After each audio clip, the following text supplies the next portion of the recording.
কি হলো নীল? হাঁ করে কি দেখছো? আদ্রিতার কথায় নীলের হুঁশ ফেরে। এখনো সত্যিটা জানানো হলো না আদ্রিতাকে। হাঁ করে দাঁড়িয়ে না থেকে আমার সাথে অফিস চলো। ফেরার পথে আমার নেকলেসটা জুয়েলারি শপ থেকে নিয়ে নেবে। দ্রুত পায়ে আদ্রিতা বাড়ি থেকে বেরিয়ে যায়। গাড়ি থেকে নেমে গটগট করে অফিসে ঢুকে গেল আদ্রিতা। বিয়ের ২.৫ বছর পরেও আদ্রিতা ওর দিকে ফিরেও তাকায় না। দীর্ঘশ্বাস ফেলে ফাইলগুলো নিয়ে নীল ঢুকল অফিসে। নিজের কেবিনে ঢুকেই আদ্রিতা দেখল বিজন ওর জন্য অপেক্ষা করছে। আই এম সরি বিজন, অনেকক্ষণ ওয়েট করছো। সুন্দরী মহিলাদের জন্য ঘণ্টাখানেক অপেক্ষা না করলে কি চলে?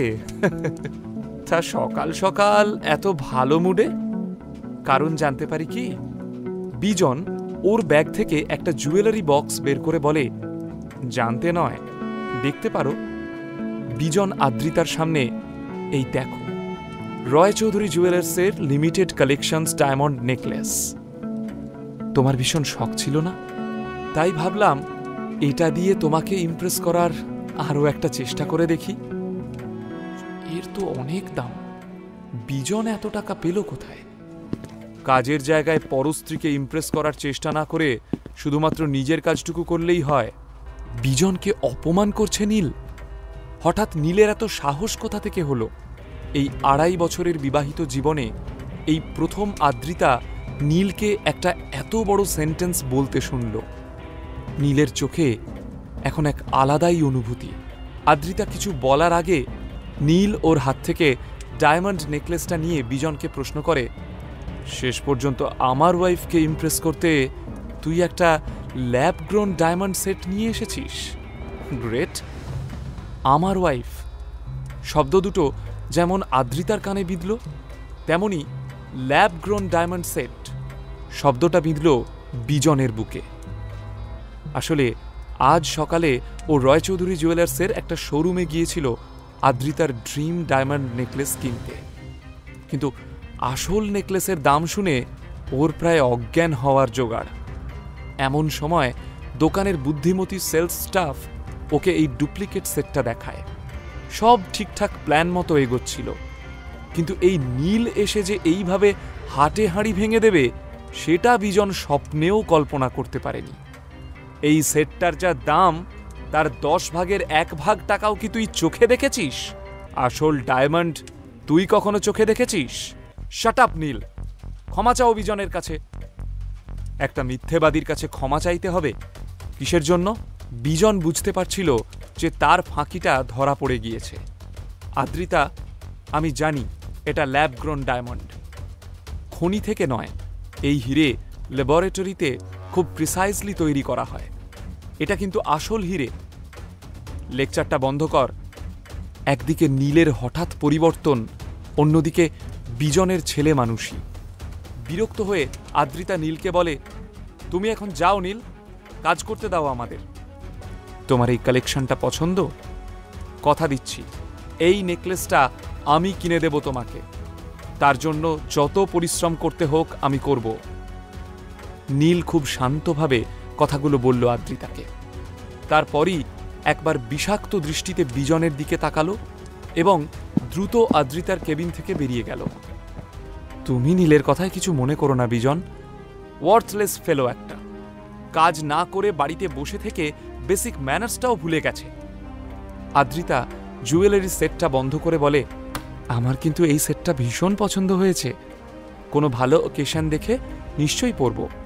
ফেক হাসি দেখিয়ে নেকলেসটা ওর ড্রয়ারে রাখে আদ্রিতা।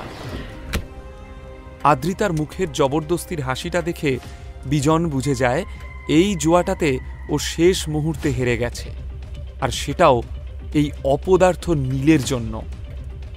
নীল কি করে ধরে ফেলল আসল আর নকল ডায়মন্ডের তফাৎ? আদ্রিতা এই মুহূর্তে নীলের মুখোমুখি হতে চাইছিল।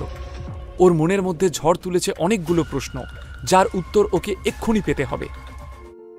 কোনো একটা সময় আদ্রিতাকে নিজের করে পাওয়াটা নীলের স্বপ্ন ছিল, কিন্তু আজ আদ্রিতার সাথে কাটানো এই বিবাহিত জীবনের প্রত্যেকটা মুহূর্ত নীলের রূঢ় বাস্তব।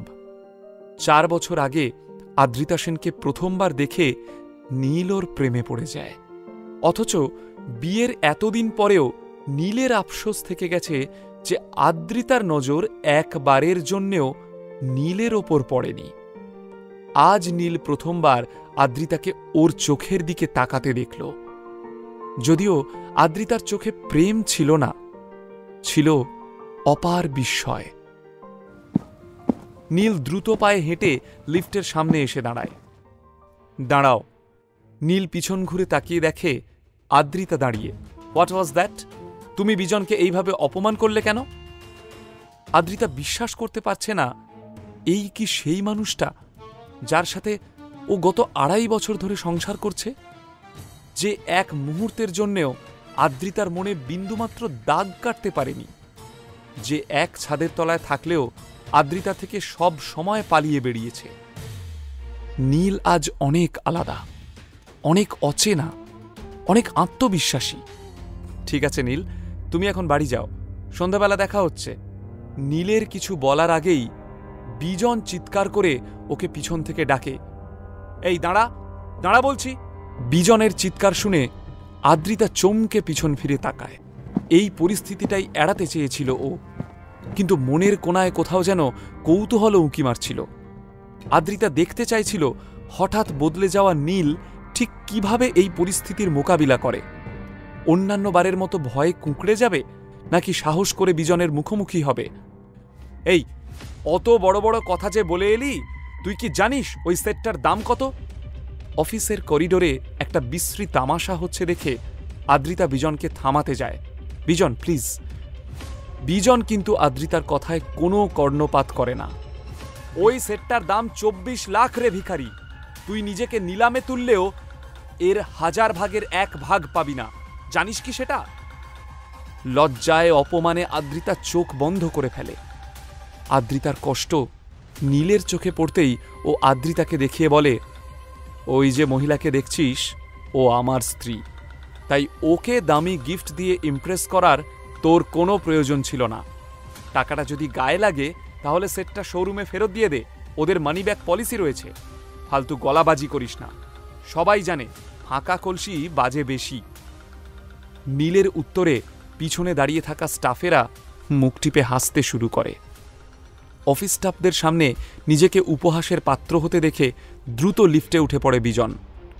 নীল কিন্তু বেশ শান্ত, মুখে বাঁকা হাসি নিয়ে পাশের লিফটে ওঠে। ঠিক তখনই লিফটের দরজাটা বন্ধ হয়ে যায়। আদ্রিতা অবাক চোখে নীলের যাওয়ার দিকে তাকিয়ে রয়েছে। এ কোন নীলকে দেখছে সে? এতদিন কি নীল তাহলে কোনো মুখোশ পরেছিল? এই নীল তো একেবারে অচেনা। এই বদলে যাওয়া নীল কি আদ্রিতার মনে কোনো ঝড় তুলতে পারবে? নিচের ইনস্টল বাটনে ক্লিক করুন এবং পকেট এফএম ডাউনলোড করুন।